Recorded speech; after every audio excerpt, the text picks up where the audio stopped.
All right, hello. Welcome to the first sip from Charlotte FC podcast. Our look at Charlotte FC visiting North, excuse me. Our Let me start over. Welcome to our first sip for the Charlotte FC podcast. Our look at Charlotte FC visiting New York City FC this Saturday, April 18th at Citi Field in New York. Last weekend was a frustrating stumble. Charlotte FC didn't bring their best against the Eastern Conference leaders, Nashville SC, dropping points at home against a rotated squad. But soccer moves fast. Midweek, Dean Smith rotated his own squad and secured a massive US Open Cup win to kind of cleanse the palate for the rest of the starters. And now that focus shifts to a massive road test and the bitter reunion with New York City FC. Charlotte FC is heading north to face them. And this is the same team that ended the Crown's 2025 season, knocked them out, kind of neutralized their playing style. I know it was without Pep Biel, so we'll see him on the pitch. To help us break down this Eastern Conference heavyweight clash, we're stepping inside the broadcast booth with MLS on Apple TV's own and U.S. Women's National Team's own Lori Lindsey. Lori, welcome. Yeah, thanks. Excited to be here. Yeah. So first off, let's talk about the psychology of this week. Charlotte, like I said, coming off the midweek, the bad performance against Nashville, the midweek U.S. Open Cup win. New York City's kind of doing the same thing. They rolled 5-2 this week. So what does a midweek cup win do for the locker room vibe?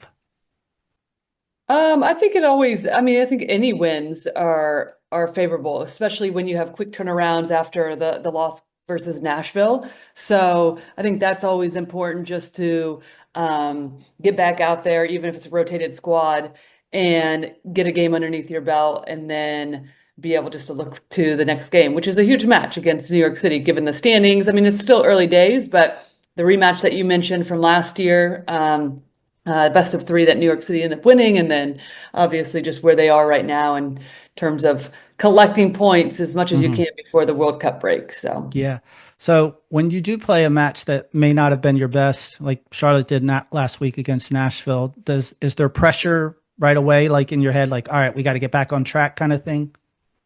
um, I think if it was further down Mm-hmm. the line in terms of the season, yes. I mean, I think at this point in time, you're still wanting to have momentum. You're still wanting to build that momentum and collect as many points, as I said, because, as I mentioned, because of the World Cup break, right? And Mm-hmm.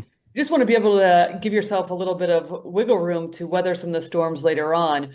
But I think pressure would feel a bit too much at this point in time. Yeah. But especially given where they are in the standings, the start of the season has been Mm-hmm. favorable. So, but I do think this is an important game, right? Because there is a little bit of that revenge factor from last year, and they'll have like that taste in their mouth in terms of being upset about that. But also just given the standings right now, and also Citi Field's not easy to play at, so you want to be No. able to go there and at least get some sort of points to. So to answer your question specifically, no, I don't think it's like you're feeling all this pressure, but since you dropped points at home last weekend, you do want to try to make up something and get some sort of result this week. And I think also, especially against it's another team who's ahead of you on the table. And Exactly. it's like you want to be able to show that you can play at that level and not like, okay, well, we're definitely under this tier, Yes, that kind of thing. for sure. So let's kind of talk tactics. You talked about Citi Field. I know that changes the way a lot of teams play, but also a lot of times you try to do the same things. You got to maybe be a little more clinical, a little more precise. Tell me about playing in a place like that. And then how does Pep Biel, as one of those people, that might change how that is done?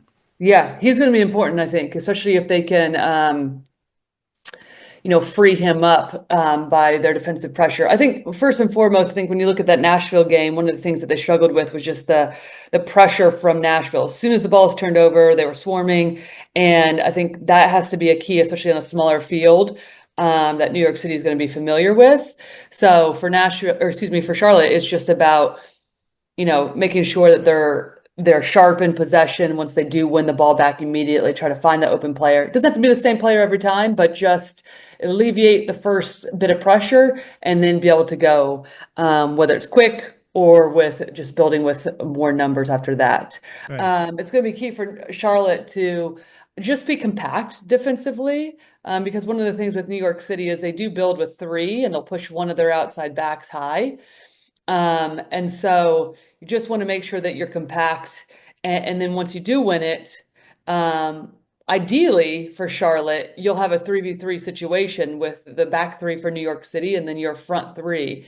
And then that's where you would potentially have an open player like Pep Biel who can float around. And then as soon as they win it, he can be the first player to break pressure. So he's going to be key. Obviously, he's off to a wonderful start so far this season. Mm-hmm. But I think the positions that he takes up and just being a constant outlet will be important in this game for sure.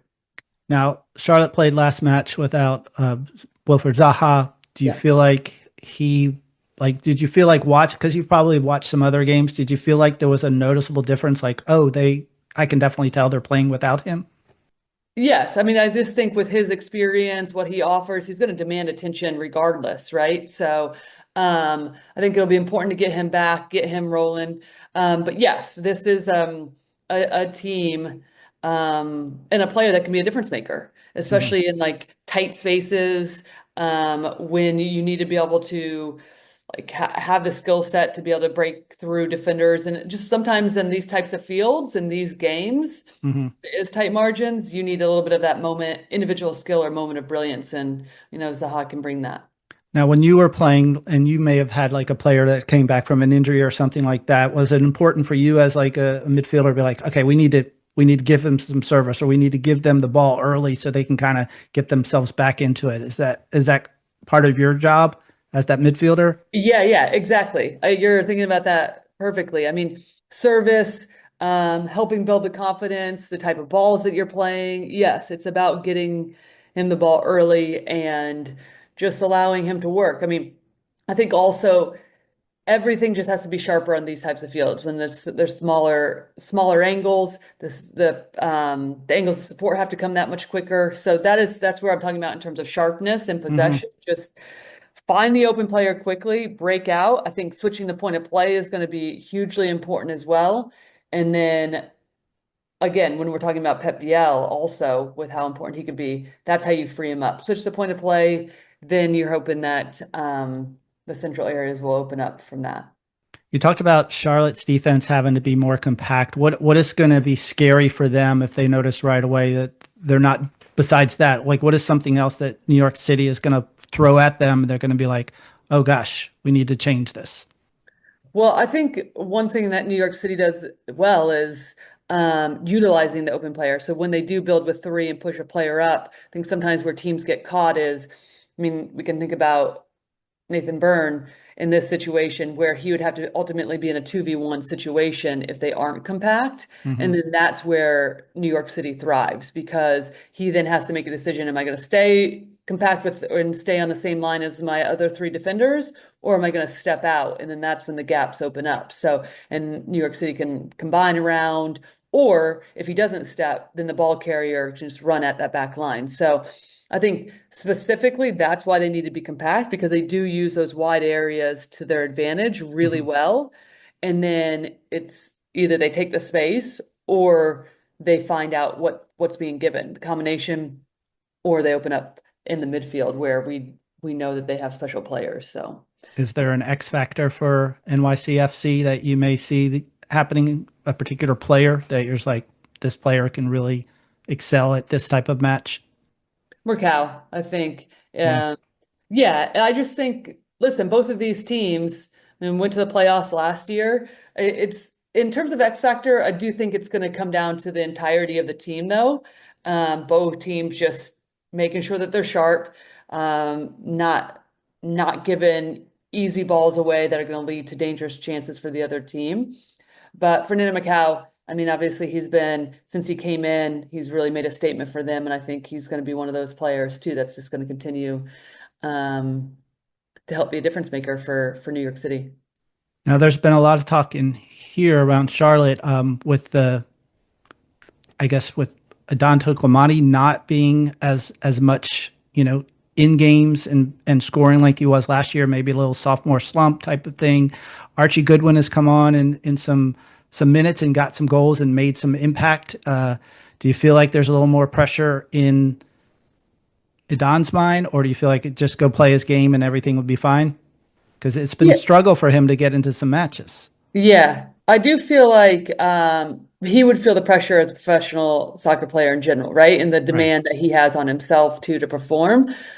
And I think sometimes that's just it, right? Like when you're starting, it's demands something different than somebody that's coming off the bench. And that's not taking anything away from Archie Goodwin, who's been wonderful coming off the bench. But there are different demands, and I think it just, yeah, it could be sophomore slump. It could just be service. I mean, he is a player that needs service, so and balls in behind, right, that he Hmm. can get on the end of. So sometimes, again, it's still early. And with strikers, a lot of time, I mean, listen, I wasn't like a rampant goal scorer by any means, but I do know this to be true just in general about performance is once you just kind of like get something to go your way, whether it's scoring a goal, that just ramps up the confidence, and then you can catch those moments where you're then just building momentum. So I do feel like for Tuklamati, that's what it is, and just continuing to use him. I'll be interested in this game though, because there's not going to be a ton of space. Hmm. Um, so, but the thing is with him, he's going to still, much like Zaha, he's going to demand, if he stays central and just demands and occupies those center backs, he's going to free up other players and do a lot more for the team than just score goals. Yeah. And he has to understand that that's what his role might have to be. Right now, too, Yeah. yeah, and that could shift as the season goes on, depending. But yes, that is going to be important. I feel like your superpower in the booth, Lori, is your ability to kind of see the game through that kind of midfielder, because a lot of things come through that kind of the stem of the middle. So, do your eyes naturally like gravitate towards the midfielders when you're watching and when you're like previewing matches and you're like, oh, I would have done it this way, or how do I do that? Are there things that you look at and you're like, okay, this is what's happening from that lens, or do you kind of still look at the whole thing as an announcer? I love this question. A bit of both, I would say. As a Hmm. midfielder, yes, because that's how I would analyze games as a player too. It's just like, okay, how are they controlling the tempo? Because typically, regardless, even if it's a more direct team and they bypass their midfield a decent amount, it's still about being connected. And a lot of times, you are kind of like the quarterback of the team. The midfielders are. So, I do look at that quite often. I just look at trends and tendencies of teams when I'm watching full games or partial Hmm. games back, just to see, okay, this is how the team likes to defend, this is how they like to attack, and how do they utilize those two things to their advantage. So, yeah, it's a little bit of both, but I do enjoy watching the midfielders and see how they're creating and how the teams are utilizing them or not, right? Right. Depending. Do you have a little bias sometimes for the midfielders as far as like, things should be going through them, or, without the midfielders, this would not happen type thing? Oh, totally. Yeah. But it's the same as anybody in any position. Right, Like right. if it's your defender, you're like, okay, this is the deal. If you're a goalkeeper, it's like, it's fun because that's what brings out the nuance to everyone's a little bit different in terms of the lens that they have going in Right, for the right, game. So, right. uh, but yes, definitely. All right. We were talking a little bit earlier just about kind of the revenge kind of energy and stuff like that. Kind of draw from your playing days when you had to play some team that knocked you out, or, eliminated you or something like that. What was like the thing and the kind of the non-spoken stuff that you would notice in your own team that like, oh yeah, we're ready? Like, what are those things you're looking for when you're watching this?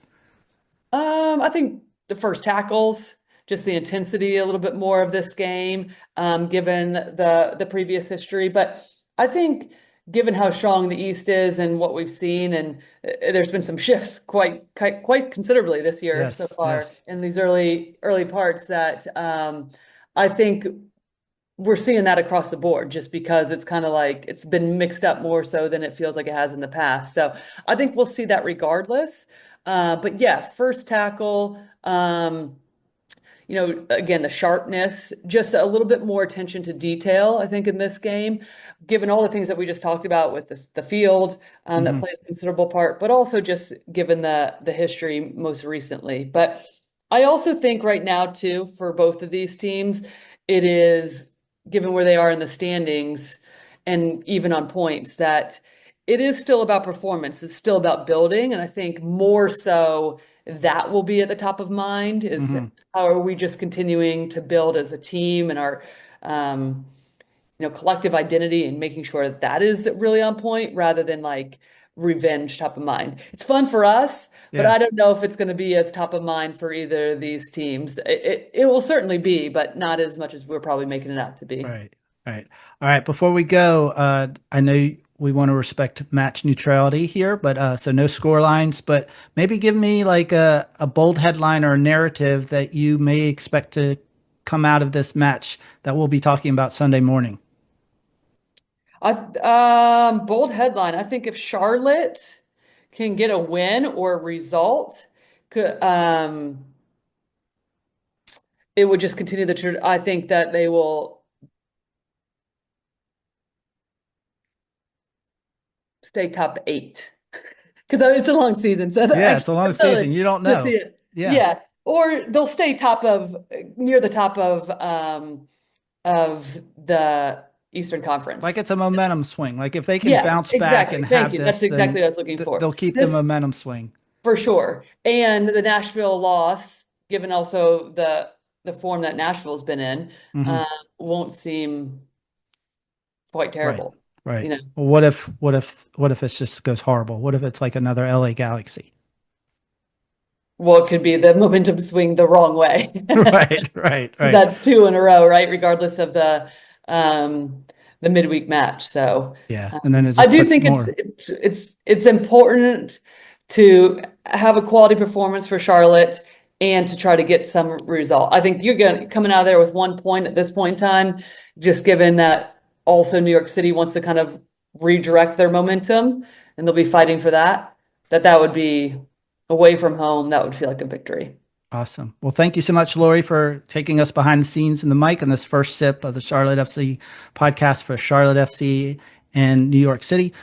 You'll catch Lori along with Chris Whittingham on the call this Saturday night as Charlotte seeks some payback and, like you said, maybe get a point or two or three, excuse me, on the road. Kickoff is streaming live 7:30 MLS on Apple TV. Thanks, Lori. Yeah, thanks, Nick. Appreciate it. All right. Have a good one.